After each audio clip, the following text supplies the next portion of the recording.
Hi, this is Linda with David's Garden Seeds. Today we're looking at our raised garden beds on the north side of the property. Right here we have some beets planted. We have an overabundance of butterflies this year. So what happens when it rains, everything comes out in bursts. So we have a couple beets popping up.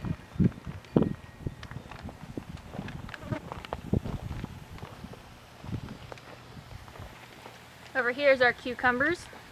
They're enjoying a nice shower at the moment.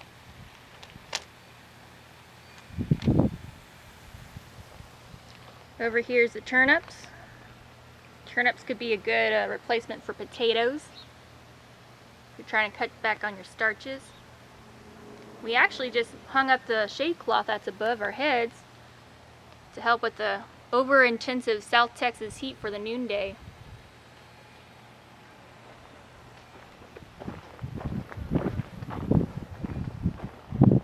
And here we have two different types of corn. One's a dent corn, one's a sweet corn.